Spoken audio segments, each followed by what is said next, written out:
सेठ अपनी पत्नी भानुप्रिया और 3 बेटे और 3 बहुओं के साथ रहता था। वह माता लक्ष्मी की कृपा से धन्य धान्य से पूर्ण था। तीनों बहुओं में छोटी बहू भगवान में बहुत आस्था रखती थी और रोज भगवान विष्णु और माता लक्ष्मी की पूजा अर्चना करती थी। छोटी बहू बहुत भोली थी, उसे घर के काम अच्छे ढंग से करने नहीं आते थे, जिसके चलते जेठानियां उसका बहुत मजाक उड़ाती थी। एक दिन सेठ की पत्नी भानुप्रिया के सपने में माता लक्ष्मी जी आई और बोली, भानुप्रिया, मेरा यहाँ से मन भर गया है, अब मैं यहाँ से प्रस्थान करना चाहती हूँ। तुम एक काम करो, कोई वर मांगो, जो भी तुम्हारी इच्छा है मैं उसे जरूर पूरी करूँगी। ऐसा कथन सुनते ही भानुप्रिया की आंखें खुल गई और वो भगवान विष्णु और माता लक्ष्मी की मूर्ति के सामने हाथ जोड़कर बैठ गई। माता, ये कैसा स्वप्न था मेरा, मुझे तो कुछ भी समझ में नहीं आ रहा है। अगर आप हमें छोड़कर चली जाएंगी तो हमारा क्या होगा माता? हम तो निर्धन गरीब हो जाएंगे। माता आप बोलिए ना, ये स्वप्न झूठ है, ऐसा कुछ नहीं होगा माता। एक बार बोलिए, ऐसा कुछ नहीं होगा, आप यहीं पर रहेंगी। भी मूर्ति में से लक्ष्मी जी प्रकट होती हैं और बोलती है, भानुप्रिया, ये स्वप्न सच है, मैं सच में यहाँ से प्रस्थान करने वाली हूँ, इसलिए तुम्हें जो वर मांगना है वह वर मांग लो, चाहे तो कुछ समय ले लो, तुम जो भी चाहो वह वरदान मांग सकती हो। ठीक है माता, आप मुझे एक दिन का समय दीजिए, मैं अपनी बहुओं से पूछ के बताती हूँ। माता, मुझे एक दिन का समय दे दीजिए। तथास्तु। ऐसा कहकर लक्ष्मी माँ वहाँ से अंतर ध्यान हो गई। भानुप्रिया अपने घर के हॉल में परेशान इधर उधर घूमने लगी। तभी बड़ी बहू उसके पास आती है और बोलती है, माँ जी, आप इतनी सुबह सुबह यहाँ क्यों घूम रही हैं? और आप परेशान भी लग रही हैं। क्या हुआ माँ जी, कोई बात है क्या? हाँ बहू, परेशान होने वाली ही तो बात है। कल रात मेरे सपने में माता लक्ष्मी आई थी। भानुप्रिया अपनी बहू को रात वाली सपने की सारी कहानी बताती है और पूछती है कि तुम ही बताओ कि अब मैं लक्ष्मी माँ से क्या वरदान मांगू। इतने में दोनों और बहुएं वहाँ आ जाती है तो भानुप्रिया अपनी तीनों बहुओं से पूछती है कि तुम तीनों अब मुझे ये बताओ कि माँ लक्ष्मी से मैं क्या वरदान मांगू। इतने में बड़ी बहू बोलती है, माँ जी, आप ऐसा करो ना, उनसे कहो कि हमारे अन्न के सारे गोदाम और सभी भंडार भर दे। अगर हमारे घर पूरे अन्न से भर जाएंगे तो सोचिए हमें कभी भी कोई अन्न की कमी नहीं होगी। इतने में दूसरी बहू कहती है, माँ जी, अगर अन्न के गोदाम भरवाएंगे तो उनमें तो कीड़े लग जाएंगे, सारा अन्न वैसे ही खराब हो जाएगा। तो आप ऐसा कीजिए माँ जी कि सारी तिजोरियाँ सोने और चांदी से भरवा लीजिए। सोना चांदी तो कभी खराब भी नहीं होगा और आने वाली पीढ़ी भी हमारी ऐश करेगी। इतने में तीसरी और छोटी बहू बोलती है, जो कि थोड़ा धार्मिक किस्म की थी, माँ जी, अगर लक्ष्मी जी को जाना है तो वो जाकर ही रहेगी और एक बार लक्ष्मी जी चली गई तो हमारे घर में धन संपत्ति भी नहीं रहने वाली है, इसलिए आप उनसे ये सब मत मांगिए, बल्कि जब लक्ष्मी माँ आपके सपने में इस बार आएंगी तो आप उनसे बोलना कि लक्ष्मी, अगर आप जाना चाहती हैं तो आप अवश्य जाएं, पर ये वरदान हमें देकर जाएं कि हमारे यहाँ से कोई भी खाली हाथ लौटकर ना जाए। हमारे यहाँ अतिथि सत्कार हो, हरी कथा हो और हम सब में एकता और प्यार बना रहे, क्योंकि जहाँ एकता और प्यार रहता है वहाँ हम किसी भी मुश्किल का सामना आसानी से कर सकते हैं। भानुप्रिया को भी छोटी बहू की बातें सबसे अच्छी लगी। दूसरे दिन पुनः माता लक्ष्मी जी भानुप्रिया के स्वप्न में आई और बोली, बताओ तुम्हें क्या चाहिए। तब भानुप्रिया बोली, माता, अगर आप जाना चाहती हैं तो आप जरूर जाएं, किंतु हमें ये वरदान देकर जाएं कि हमारे घर में अतिथि सत्कार हो, हरी कथा हो, पूजा पाठ होती रहे और हम सब का आपस में प्रेम और एकता बनी रहे। ये सुनकर लक्ष्मी जी आश्चर्यचकित हो गई और बोली, यह तुमने क्या मांग लिया भानुप्रिया? जिस घर में हरी कथा होगी, पूजा पाठ होगा, प्यार होगा, अतिथि सत्कार होगा, वहाँ साक्षात हरि नारायण का वास होगा और जहाँ हरि नारायण का वास होगा वहाँ लक्ष्मी यानी मेरा ही वास होगा, क्योंकि जहाँ हरि नारायण होंगे वहाँ माँ लक्ष्मी लक्ष्मी भी उनके साथ ही होगी। तुमने तो मुझे हमेशा के लिए यहाँ रहने पर मजबूर कर दिया। तथा अस्तु कहकर माता लक्ष्मी जी सपने से अंतर ध्यान हो गई और सदा के लिए भानुप्रिया के घर में विराजमान हो जाती हैं। और इस तरह सेठ और भानुप्रिया अपने तीनों बेटों और बहुओं के साथ धन्य धान्य से पूर्ण खुशी खुशी रहने लगती हैं। एक केसरी नाम का गरीब ब्राह्मण रहता था।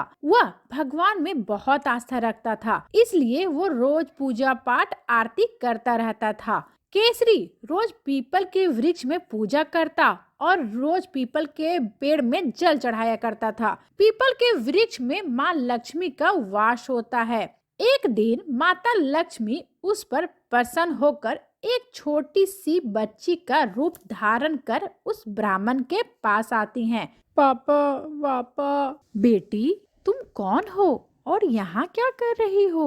बाबा, मैं यहीं पर रहती हूँ। मैं आपको रोज यहाँ पीपल की पूजा करते हुए देखती हूँ। मेरा कोई नहीं है बाबा इस दुनिया में। मैं अनाथ हूँ। क्या मैं आपको बाबा बोल सकती हूँ? हाँ, क्यों नहीं, तुम मुझे पापा बोल सकती हो। बाबा, आप रोज इस पीपल की वृक्ष में पूजा करने आते हैं ना?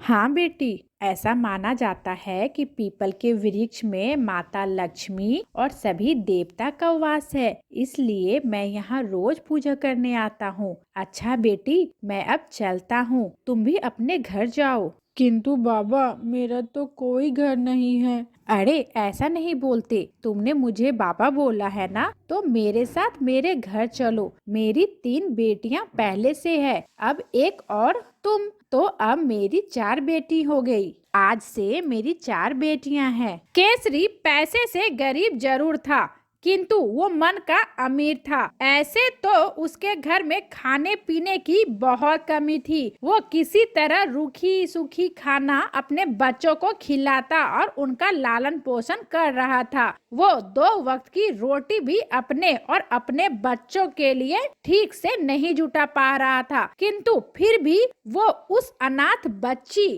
को अपने घर ले आता है। ए जी, आ गए आप पूजा करके। और ये बच्ची कौन है? बेटी, क्या नाम है तुम्हारा? मेरा नाम लक्ष्मी है। अरे, मैं पूजा करने रोज उस पीपल के वृक्ष में जाता हूँ ना, ये बच्ची वहीं पर मिली मुझको। बेचारी रो रही थी, अनाथ बच्ची है, कोई आगे पीछे नहीं है इसका। मुझे बाबा बाबा बोल रही थी तो मुझे भी दया आ गई, इसलिए इसको अपने साथ घर ले आया। आज से हमारी 4 बेटियां हैं, मोना, चिंकी, पिंकी और लक्ष्मी। हाँ जी, बिल्कुल ठीक किया आपने, इसे अपने साथ अपने घर ले आए। इस तरह लक्ष्मी भी उन लोगों के साथ रहने लगी। लक्ष्मी बेटी के घर आने से उन लोगों के दिन पलटने लगे। ब्राह्मण की कमाई भी 2 गुनी 3 गुनी बढ़ गई। लक्ष्मी बेटी जिस भी चीज को हाथ लगाती वो 2 गुनी हो जाती। किचन में भी जिस भी सामान को छूती थी वो सामान 2 गुना हो जाता था। इस तरह ब्राह्मण के दिन पलट गए। एक दिन ब्राह्मण अपनी पत्नी से बोलता है, अच्छा, तुम्हें नहीं लगता कि जब से बिटिया लक्ष्मी हमारे घर आई है वो हमारे लिए माँ लक्ष्मी से कम नहीं है? क्योंकि जब से उसके नन्हे कदम हमारे घर पर पड़ी हैं, तब से हमारे दिन पलटने लगे हैं। मेरी कमाई भी 2 गुनी 3 गुनी बढ़ गई है। हर चीज में सिर्फ लाभ ही लाभ हो रहा है। हाँ जी, ये तो सही कहा आपने। और किचन में भी बिटिया जिस चीज को हाथ लगाती है वो देखते ही देखते 2 गुनी हो जाती है। मुझे भी बहुत आश्चर्य हो रहा है। इस तरह लक्ष्मी जी कुछ दिन ब्राह्मण के घर में बेटी बनकर रहती हैं। एक दिन लक्ष्मी जी ब्राह्मण के सपने में आती हैं और दर्शन देते हुए बोलती है, केसरी, मैं तुम्हारे पूजा भक्ति से बहुत प्रसन्न होकर तुम्हारे घर आई और तुमने अपनी गरीबी में भी मेरा खूब आदर सत्कार किया। तुमने अपनी बेटी जैसा ही मेरा देखभाल किया, अपने घर में रखा। किंतु अब मुझे चलना चाहिए। तुम्हारा परिवार खूब फले फूले, मेरा आशीर्वाद तुम्हारे साथ है। इतने में ब्राह्मण की नींद खुल जाती है और वो साक्षात माता लक्ष्मी को अपने सामने देखता है। ब्राह्मण और उसकी पत्नी हाथ जोड़कर माता के सामने खड़े हो जाते हैं। माता उन्हें आशीर्वाद देकर वहां से अंतर ध्यान हो जाती हैं। माता के जाने के बाद जब ब्राह्मण की पत्नी किचन में जाती है तो देखती है कि वहां चारों तरफ सोने चांदी से भरा हांडी रखा हुआ है। वो ब्राह्मण को बुलाकर ये सब दिखाती है और फिर दोनों माता लक्ष्मी की मूर्ति के सामने हाथ जोड़कर उनका धन्यवाद करते हैं। हे माता लक्ष्मी, आपने जिस तरह हम सब पर अपनी कृपा दृष्टि बनाया, उसी तरह सब पर अपनी कृपा दृष्टि बनाए रखना। हमारा कोटि कोटि प्रणाम आपको।